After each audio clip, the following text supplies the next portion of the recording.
हिंदवी स्वराज्याचे सरसंस्थापक छत्रपती शिवरायांना मानाचा मुजरा करतो। भारतीय राज्यघटनेचे शिल्पकार भारतरत्न डॉक्टर बाबासाहेब आंबेडकर यांना मानवंदना अर्पित करतो। आणि आजच्या या आंतरराष्ट्रीय सहकार दिनाच्या निमित्ताने जो सहकार गौरव पुरस्कार सोहळा या ठिकाणी आयोजित झाला, त्यामध्ये मंचावर उपस्थित असलेले विधानसभेचे अध्यक्ष राहुल नार्वेकरजी, रवींद्र चव्हाणजी, उदय सामंतजी, मंगल प्रभात लोढाजी, पंकज भोयरजी, हा सोहळा ज्यांनी आयोजित केला ते सहकार क्षेत्रामध्ये अतिशय उत्तम काम करणारे श्री प्रवीण दरेकरजी, या ठिकाणी मंचावर उपस्थित विनय कोरेजी, प्रसाद लाडजी, चित्राताई वाघ, राहुल आवाडेजी, संजय भेंडेजी, अभिजित पाटीलजी, शिवाजीराव नलावडेजी, सिद्धार्थ कांबळेजी, विद्याधर अनासकरजी, शहाजी पाटीलजी, नंदकुमार काटकर, वसंतराव शिंदे,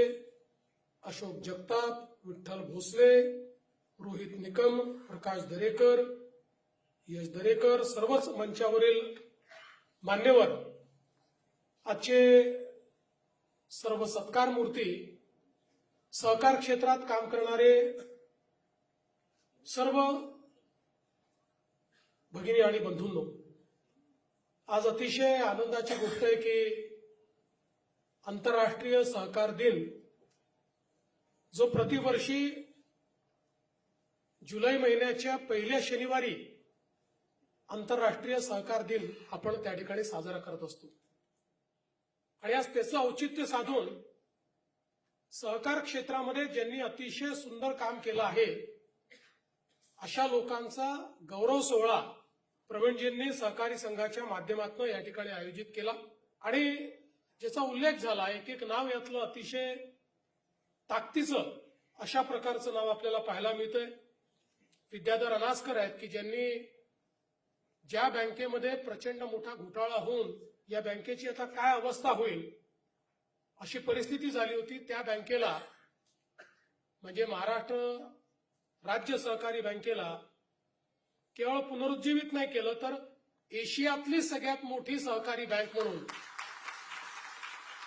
त्याचा विस्तार केला, सर्वाधिक नफा कमवणारी बँक म्हणून त्याचा विस्तार झाला।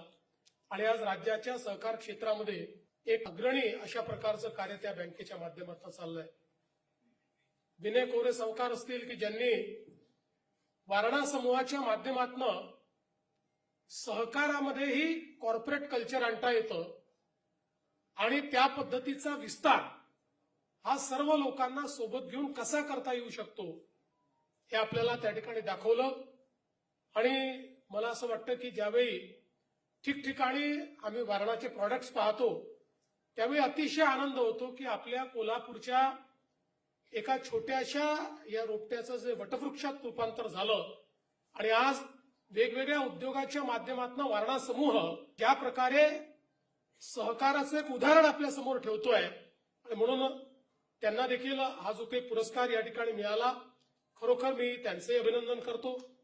डॉक्टर रेवती पैठणकर असतील, दीपक पटवर्धन असतील, शोभाताई सावंत असतील, शिवाजीराव नलावडे असतील, शहाजी पाटील असतील, सिद्धार्थ कांबळे, नामदेव सेंडी, राजेंद्र सरकाळे, सचिन पारवेकर, विजय काळे, चंद्रकांत पाटील, अशोक जगताप, विजी पवार, अलादीन वसईकर, दशरथ घनवट, रोहित निकम अशा सर्व सहकार क्षेत्रातल्या या कार्यकर्त्यांचं मी अतिशय मनापासून या ठिकाणी अभिनंदन करतो।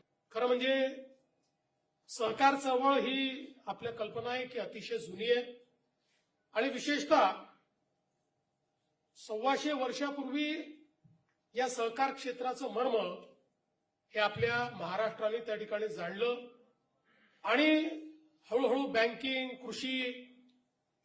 कृषी प्रक्रिया, डेअरी, गृहनिर्माण, ग्राहक संस्था, मार्केटिंग, सहकारी संस्था अशा वेगवेगळ्या क्षेत्रांमध्ये सहकार मोठा झाला। आणि आज आपण पाहतो की मोदीजींच्या सरकारमध्ये तर अनेक क्षेत्र आता आमच्या सहकारी क्षेत्राकरता खुले करण्यात आले आहेत। पण मुळामध्ये जर आपल्याला याचं मूळ बघायचं असेल तर 1875 साली ज्याला दख्खनची दंगल म्हटलं गेलं, की ज्या काळामध्ये सावकारांना त्रासलेले शेतकरी, सावकारांच्या जाळ्यात अडकलेले शेतकरी, की जे शेतकरी सावकारांकडनं कर्ज घ्यायचे आणि कर्ज घेतल्यानंतर आपली जमिनी गमावून बसायची आणि अनेक वेळा 2-2, 3-3 पिढ्या त्या सावकाराकडे चाकरी करायचे, अशा पद्धतीची ज्यावेळेस व्यवस्था होती त्यावेळी पुणे आणि अहिल्यानगर जिल्ह्यामध्ये एक मोठा उठाव झाला आणि त्याला दख्खनची दंगल म्हणतात. त्यातनं सावकारीवर मोठा प्रहार हा जनउठावातनं झाला आणि ब्रिटिशांनी त्याची दखल घेऊन त्याच्यावर एक कमिशन तयार केलं आणि या कमिशनने जो रिपोर्ट दिला त्या रिपोर्टमध्ये सांगितलं होतं की शेतकऱ्यांना सावकाराच्या जोखडातनं बाहेर काढायचं असेल तर सहकाराची स्थापना केली पाहिजे आणि सहकाराच्या माध्यमातून त्या ठिकाणी ऋण देण्याची व्यवस्था ही उभी केली पाहिजे. आणि मग आपल्याला माहिती आहे पहिली सहकारी पतपेढी 1904 साली या ठिकाणी तयार झाली. पुढे वेगवेगळ्या प्रकारच्या, मगाशी तुम्ही असं म्हणालात उदयजी की आमच्या कोकणामध्ये सहकार त्या ठिकाणी रुजला नाही, पण पहिली ग्रामीण पतपेढी या महाराष्ट्रामध्ये सहकारातली जी सुरू झाली ती कणकवलीला सुरू झाली, कोकणामध्ये सुरू झाली. म्हणजे याची मुहूर्तमेढ ही कोकणाने केलेली आहे. त्यामुळे स्कोप खूप आहे, काळजी करू नका. आणि मगाशी तुम्ही सांगितल्यानंतर तुम्ही उद्योगमंत्री म्हणून उत्तम काम करताय, पण तुमची इच्छा बघता शिंदे साहेबांची बोलून तुम्हाला सहकार विभाग द्यावा का, असा एक विचार माझ्या डोक्यात आला. म्हणजे पण मला असं वाटतं की मोठ्या प्रमाणात त्यानंतर भारतामध्ये सहकार सुरू झाला. सर्वात मोठी आपली शिखर बँक जी आहे ती 1911 मध्ये या ठिकाणी स्थापन झाली. सर्वात जुनी आणि मल्टी शेड्यूल बँक सहकारी बँक 1906 मध्ये पुण्यामध्ये स्थापन करण्यात आली. आणि हळूहळू आपल्याला माहिती आहे की वेगवेगळ्या प्रकारचे कायदे हे त्या ठिकाणी तयार झाले. कॉपरेटिव्ह सोसायटीज ऍक्ट 1925 साली तयार झाला. त्यानंतर धनंजयराव गाडगीळ, पद्मश्री विठ्ठलराव विखे पाटील यांच्या नेतृत्वात एशियातला पहिला सहकारी साखर कारखाना हा आपल्याकडे त्या ठिकाणी सुरू झाला. वैकुंठभाई मेहता असतील, या सगळ्या लोकांनी या सहकाराला एक वेगळी दिशा या ठिकाणी देण्याचं काम केलं. आणि देशामध्ये सर्वाधिक मजबूतीनं सहकार जर कुठे रुजला असेल तर तो या महाराष्ट्रामध्ये रुजला, याचा आपल्याला सगळ्यांना आनंद आहे. आज जवळपास 2 लाखापेक्षा जास्त वेगवेगळ्या सहकारी संस्था या आपल्या महाराष्ट्रामध्ये आहेत. आणि आपण जर बघितलं तर सर्वात जास्त पेनिट्रेशन सहकाराचं हे महाराष्ट्रामध्ये या ठिकाणी आपल्याला पाहायला मिळतं. आज आपण बघितलं तर नागरी सहकारी बँका आहेत, यातल्या देशातल्या मजबूत बँका आपल्याला महाराष्ट्रामध्ये पाहायला मिळतात. आणि तशातच मला या गोष्टीचा आनंद आहे की आपला महाराष्ट्र राज्य सहकारी संघ, ज्याला आता 107 वर्ष या ठिकाणी झाली, ही मोठी उज्ज्वल परंपरा असलेला हा संघ आणि या संघाच्या माध्यमातून देखील आज आमच्या प्रवीणजी दरेकरांनी अतिशय उत्तम काम सुरू केलेलं आहे. या संघाच्या माध्यमातून सहकाराला एक नवीन दिशा देण्याचा त्यांचा प्रयत्न आहे आणि त्या दृष्टीने सहकाराच्या क्षेत्रामध्ये त्यांची इच्छा आहे की प्रशिक्षित कार्यकर्ते निर्माण केले पाहिजेत. आणि त्याकरता जो काही पूर्वी निधी मिळायचा तो बंद झालेला आहे, तो शिक्षण निधी सुरू झाला पाहिजे. निश्चितपणे प्रवीणजी येत्या महिन्याभरामध्ये याचा निर्णय आपण घेऊ आणि एक चांगलं काम या ठिकाणी पूर्ण करू. आणि सहकारी महाराष्ट्र हे मासिक पुन्हा तुम्ही सुरू केलं, 67 वर्षाचा याचा देखील इतिहास आहे. त्यामुळे हा जो काही पुरस्कार तुम्ही उदयजी देणार आहात, त्या पुरस्कारामध्ये फक्त तुम्ही लेखकांना देणार आहे की संपादकांना देणार आहे? संपादकांना देणार असाल तर एक दरेकरांचे नाव त्याच्यामध्ये आपण लिहून घ्या आणि त्याच्यामध्ये त्यांना याकरता पुरस्कार द्या की सकाळी 9 वाजता भोंगा न वाजवताही उत्तम संपादक होता येतं. हे प्रवीण दरेकरांनी या ठिकाणी दाखवून दिलेलं आहे आणि म्हणून त्यांना निश्चितपणे या ठिकाणी याचा पुरस्कार जो आहे हा पुरस्कार दिला पाहिजे.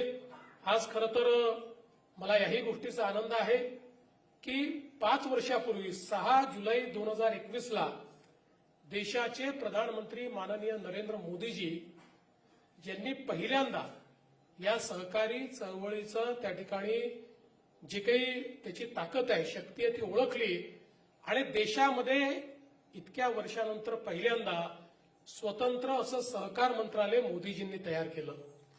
पूर्वीच्या काळामध्ये मला आठवतं त्यापूर्वीही अनेक वेळा आम्ही वेगवेगळ्या प्रकारे ज्यावेळी एखादं शिष्टमंडळ घेऊन केंद्र सरकारमध्ये जायचो आणि केंद्र सरकारमध्ये पूर्वीच्या काळामध्ये अनेक मंत्र्यांना भेटायचो किंवा विशेषतः कृषी मंत्रालयाच्या अंतर्गत याचं बरंच कामकाज चालायचं. तर अनेक वेळा तिथल्या सचिवांकडनं आम्हाला ऐकायला मिळायचं कि इसमें कोई बहुत होगा ऐसा आप मत समझिए, तुम्हारा ये जो कॉपरेटिव है ये 4-5 राज्यों का है, 5 स्टेट से ज्यादा वैसा भी इसका कुछ नहीं है, इसलिए इसके ऊपर यहाँ कोई निर्णय होगा ऐसा आप मत समझिए. अशा प्रकारे केंद्राची भूमिका ही एक प्रकारची सहकाराच्या संदर्भात ठीक आहे, चाललाय तर चालू द्या, पण आपल्याला काही घेणं देणं नाहीये अशा प्रकारची होती. पण या सहकाराची खरी ताकद मोदीजींनी ओळखली आणि या ठिकाणी एक वेगळं सहकार मंत्रालय केलं. आणि नुसतं मंत्रालय केलं नाही तर देशातले सगळ्यात दमदार मंत्री, देशाचे गृहमंत्री अमित शहा यांना पहिलं सहकार मंत्री केलं. ज्या अमितभाईंना सहकाराचा पूर्ण अनुभव आहे, वर्षानुवर्ष जिल्हा सहकारी बँकेचे अध्यक्ष म्हणून त्यांनी काम केलंय, वेगवेगळ्या सहकारी संस्थांमध्ये त्यांनी काम केलंय आणि त्यातून अतिशय आनंदाची गोष्ट आहे की अतिशय चांगल्या पद्धतीनं आता सहकार क्षेत्र हे तयार झालं. आणि एवढंच नाही तर राष्ट्रीय सहकार धोरण जाहीर झालं आणि या धोरणामध्ये पुढच्या 20 वर्षामध्ये जीडीपी मध्ये सहकार्याचा हिस्सा हा 3 पटीने वाढवण्याचा निर्णय हा केंद्राच्या सरकारने या ठिकाणी घेतला. 63,000 प्राथमिक कृषी पतसंस्थांचं काम पारदर्शी करण्याकरता मोठ्या प्रमाणात त्या ठिकाणी त्याचं डिजिटायझेशन करायचं हा विषय या ठिकाणी तयार झाला. 5 वर्षामध्ये 2 लाख नवीन पॅक्स तयार करायचे हा निर्णय तयार करण्यात आला. ज्या पॅक्सची अवस्था अनेक गावांमध्ये त्या ठिकाणी थैलीतले पॅक्स होती, म्हणजे मतदानाचा अधिकार असतो म्हणून पॅक ठेवायची आणि सहकारामध्ये ती एका पिशवीमध्ये बंद करून ठेवायची. अशा प्रकारच्या पॅक्सला खऱ्या अर्थानं ग्रामीण परिवर्तनाचं साधन म्हणून त्या ठिकाणी वापरण्याकरता आज त्याचं पुनरुज्जीवन करण्याचं काम हे मोठ्या प्रमाणात केलं.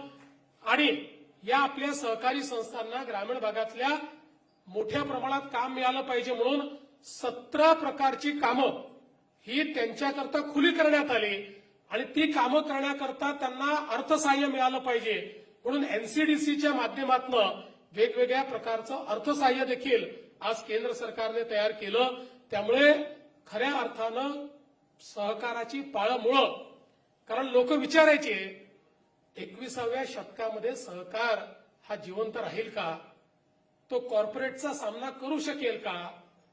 सहकारी बँकांनी तरी दाखवून दिलं की कॉर्पोरेट बँकांपेक्षा आम्ही चांगलं चालवू शकतो, सहकारी संस्थांनी हे दाखवून दिलं. पण आता या कॉर्पोरेट जगताला त्या ठिकाणी चांगल्या पद्धतीनं एक प्रकारे त्याचा सामना करू शकेल अशा पद्धतीनं सहकाराचं पेनिट्रेशन हे या ठिकाणी सुरू झालं.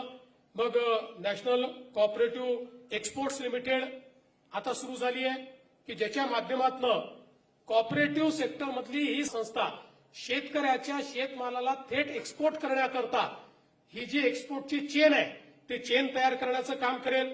नॅशनल कॉपरेटिव्ह ऑर्गॅनिक्स लिमिटेड की सेंद्रिय शेती करता पूर्णपणे त्या ठिकाणी कॉपरेटिव्ह सेक्टरमध्ये सेंद्रिय शेती करता आवश्यक या ज्या काही निविष्ठा आहेत त्या निविष्ठांची निर्मिती करण्याकरता त्याची निर्मिती झाली. भारतीय बीज सहकारी समिती लिमिटेड झाली की ज्याच्या माध्यमातून मोठ्या प्रमाणात आमच्या शेतकऱ्यांना जी काही त्या ठिकाणी बियाणं आहे ते योग्य पद्धतीनं मिळालं पाहिजे, चांगल्या प्रकारच्या बियाण्याची निर्मिती झाली पाहिजे आणि त्यातनं शेतकऱ्यांच्याच माध्यमातून शेतकऱ्यांकरता ही बीज पुरवणारी कंपनी ही देखील त्या ठिकाणी सुरू झाली. त्यानंतर अमरेला ऑर्गनायझेशनची स्थापना झाली की ज्याच्या माध्यमातून सहकारी बँका ज्या आहेत या बँकांना ज्या काही अडचणी आहेत त्या अडचणी दूर करण्याकरता तो एक प्रयत्न सुरू झाला.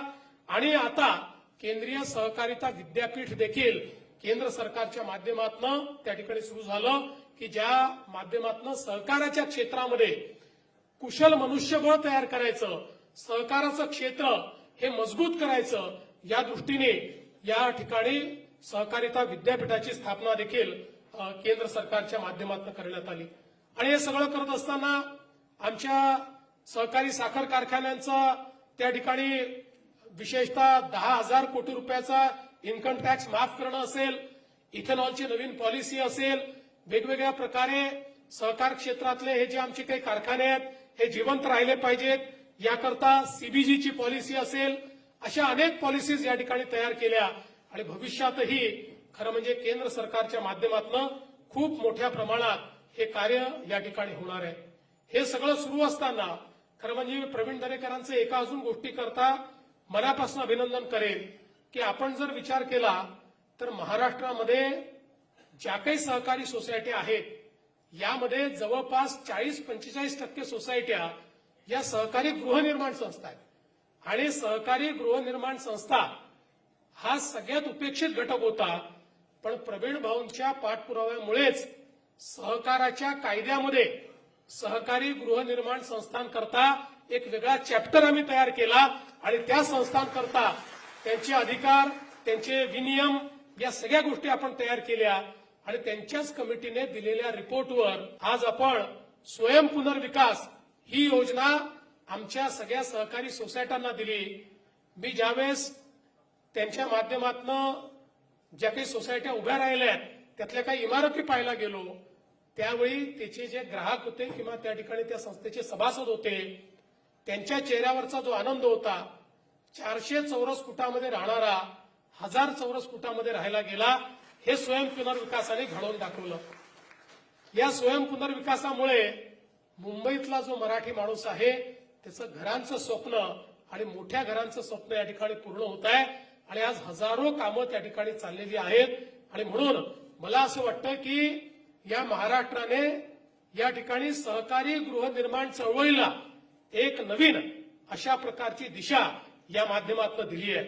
मला विश्वास आहे, तुम्ही अनास्कर साहेबांना सांगितलं, अनास्कर साहेब तुम्ही 10,000 कोटी बाजूला ठेवले आहेत. रोज प्रवीण भाऊ मला तक्रार करतात, आमचे पैसे संपले, आमची बँक छोटी आहे, आमच्या मोठ्या भावांना सांगा काही त्यांच्या इकडनं आम्हाला पैसे द्या. आता 1600 आपल्याकडे प्रकल्प हे रजिस्टर झाले आहेत.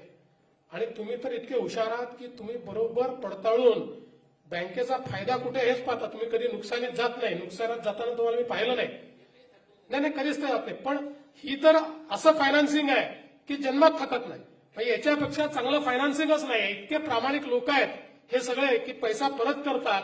त्यामुळे आता तुम्ही किमान 1000 जे काही आपल्याकडे पेंडिंग संस्था आहेत त्या संस्थांना, सहकारी गृहनिर्माण संस्थांना त्या ठिकाणी मदत करा.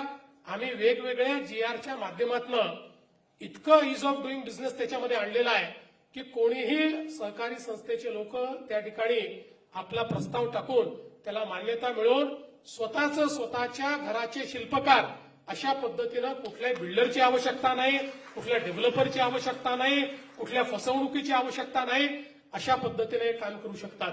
आणि आज जे प्रवीण भाऊंनी लक्षात आणून दिलंय की मुंबईच्या बाहेर जो यूडीसीपीआर आहे याच्यामुळे काही अडचणी येत आहेत, तर निश्चित मी तुम्हाला आश्वस्त करतो प्रवीण भाऊ की यूडीसीपीआर मध्येही जो काही तुम्हाला बदल अपेक्षित आहे तो बदल आपण घडवू. आणि इतर ठिकाणच्याही ज्या सहकारी गृहनिर्माण संस्था आहेत या संस्थांना निश्चितपणे या स्वयं पुनर्विकासाच्या प्रक्रियेमध्ये आपण त्या ठिकाणी घेऊन येऊ.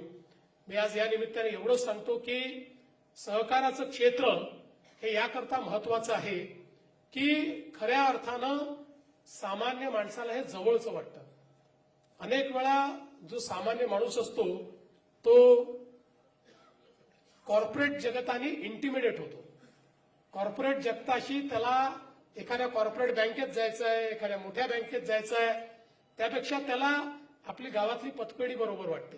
त्याला वाटतं आपली लोक बसलेली आहेत, ही मंडळी माझ्याकरता काहीतरी करतील, ही मंडळी मला मदत करतील, मला या ठिकाणी सन्मान मिळेल. आणि सगळ्यात महत्वाचं काही असेल तर जगाच्या इतिहासामध्ये ज्या ठिकाणी वेगवेगळ्या पद्धतीचं त्या ज्याला फायनान्शियल पेनिट्रेशन म्हणतो, हे ज्या ठिकाणी फायनान्शियल पेनिट्रेशन झालं त्याच ठिकाणी विकास घडला. विकास घडवायचा असेल तर फायनान्शियल पेनिट्रेशन हे फार महत्वाचं असतं. आणि ते फायनान्शियल पेनिट्रेशन करण्याची ताकद जर कोणाची असेल तर ती केवळ आपल्या सहकारी संस्थांची आहे. आज आपण बघतो की महाराष्ट्रामध्ये शेवटच्या शेतकऱ्याला, छोट्यातल्या छोट्या शेतकऱ्याला कर्ज जर कोणी देत असेल तर आपल्या जिल्हा सहकारी बँका देतात. आज अनेक ठिकाणी जिल्हा सहकारी बँका मेल्या. दुर्दैवाने जो काही सहकारात घोळ झाला त्यात त्या मेल्या. त्या ठिकाणी कर्ज देण्याची जबाबदारी ही कमर्शियल बँक आणि शेड्यूल्ड बँक आणि आपल्या ज्या नॅशनलाइज बँक आहेत या बँकांना आली. पण आपण महाराष्ट्रामध्ये कर्ज कोणाला किती मिळतं हे जर बघितलं, ज्या ठिकाणी सहकारी बँका आहेत, जिल्हा सहकारी बँका आहेत, त्या ठिकाणची शेतकऱ्यांना सर्वाधिक कर्ज मिळतं. आणि ज्या ठिकाणच्या बँका मिल्या, नागपूर असेल, वर्धा असेल, काही प्रमाणात बुलढाणा असेल, या ठिकाणी मात्र कर्ज मिळणारे शेतकऱ्यांची संख्या ही 50% आली. कारण मला असं वाटतं की सहकार क्षेत्रामध्ये सहकारी बँकांचे जे आपले डायरेक्टर असतात यांना पुन्हा निवडून यावं लागतं, त्यांना जनतेत जावं लागतं, त्यांना लोकशाही प्रक्रियेत राहावं लागतं. त्यामुळे त्यांना जनतेशी जुळून राहावं लागतं. म्हणून त्यांना हा जो शेवटचा माझा छोटा शेतकरी आहे, या शेतकऱ्याशी आपली बांधिलकी राहते. कमर्शियल बँकवाल्यांना, नॅशनलाइज बँकवाल्यांना ही कुठली बांधिलकी नाही. त्यांच्याकरता फक्त खानापुरती करायची आहे. शेवटची बॅलन्स शीट दाखवताना एवढा आम्ही अॅग्रिकल्चर सेक्टरला फायनान्स केला एवढं दाखवायचं आहे. त्यामुळे ते लोक काही मोठे शेतकरी किंवा कृषीपूरक उद्योग पकडतात, त्यांना देऊन टाकतात आणि आपली खानापुरती करतात. आणि म्हणूनच सहकार जिवंत राहायला पाहिजे, सहकार मोठा झाला पाहिजे आणि त्यासोबत सहकारामधली शिस्त ही देखील त्या ठिकाणी उत्तमपणे पाळली गेली पाहिजे. ज्यांनी शिस्त पाळली ते मोठे झाले, ज्यांनी शिस्त पाळली नाही त्यांनी स्वतःलाही बुडवलं, सहकारालाही बुडवलं आणि लोकांनाही बुडवलं. आणि म्हणून मला विश्वास आहे की पुढच्या काळामध्ये केंद्र सरकार आणि राज्य सरकार सहकाराच्या पाठीशी ताकदीनं उभे आहे. आपण सगळे लोक या सहकाराच्या क्षेत्राला समृद्ध करणारे लोक आहात. म्हणूनच आपल्याला या ठिकाणी पुरस्कार मिळाला आहे. आपल्यासारखे अजून अनेक लोक कसे तयार होतील हा प्रयत्न आपण या ठिकाणी करावा हीच आपल्याला विनंती करतो. आणि प्रवीणजी, आपण जे जे या ठिकाणी अपेक्षित केलेलं आहे ते सगळं आपण निश्चितपणे करू. या संदर्भात आपलं अधिवेशन संपल्याबरोबर एक बैठक देखील मी घेतो आणि त्या माध्यमातून हे सगळे निर्णय आपण निश्चितपणे करू हा विश्वास मी आपल्याला देतो आणि माझं बोलणं संपवतो. धन्यवाद. जय हिंद, जय महाराष्ट्र, जय सहकार.